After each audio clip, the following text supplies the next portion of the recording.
प्रश्न तुमचे, उत्तर आमचे. अचूक, निर्भीड आणि सडेतोड. लोकशाहीचा खरा मंत्र म्हणजेच न्यूज.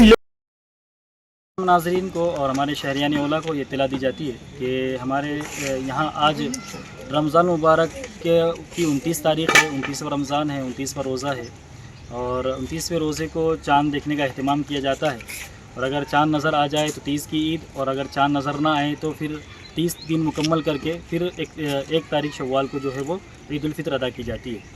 तो हमारे यहाँ आज चाँद का अहतमाम किया जाएगा चाँद देखने का. अगर चाँद नज़र आता है तो कल जुमा की ईद होगी, अगर चाँद नज़र नहीं आता तो शनिचर की ईद होगी.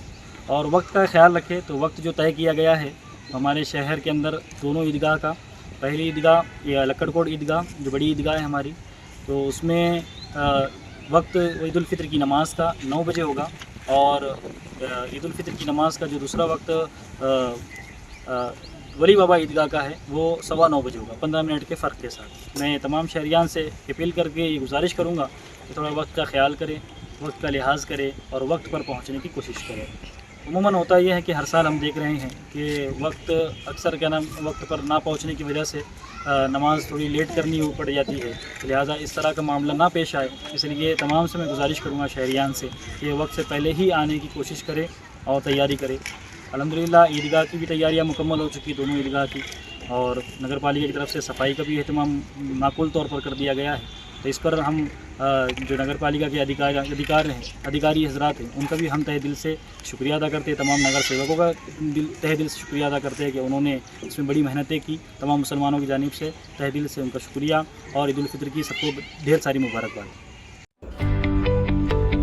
गुढीपाडव्याच्या शुभ मुहूर्तावर आपल्या मराठी अस्मितेचा, परंपरेचा आणि नव्या संकल्पांचा उत्सव साजरा करताना आपण सगळे एकत्र येतो.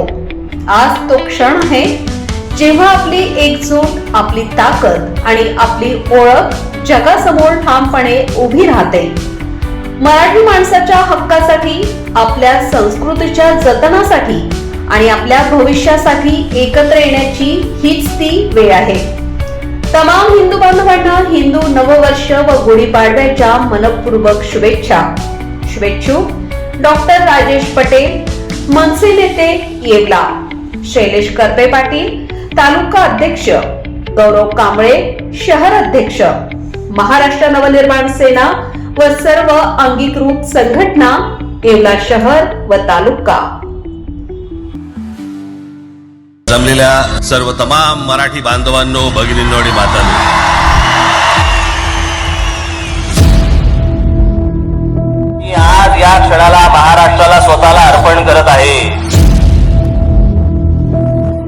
पक्षाची भूमिका आणि तुमचं प्रेम यांच्यासमोर लाचार ठेवणार नाही. बाकी सगळ्या युद्या आघाड्या सगळ्या कुठच्याही गोष्टी होत राहतील. महाराष्ट्र, मराठी माणूस, मराठी भाषा याच्यावर तडजोड होणार नाही, कोणत्याही परिस्थितीत होणार नाही. माझ्या मराठीला जर नख लावायचा प्रयत्न केला तर मी मराठी म्हणून अंगावर जाईल. हे जे सगळं मी आजपर्यंत जे काही तुमचं प्रेम मला जे मिळालेलं आहे, ती जी ऊर्जा मला जी मिळते ना, ती तुमच्याकडनं सगळ्यांकडनं हे तुम्ही येता तेव्हा मिळते.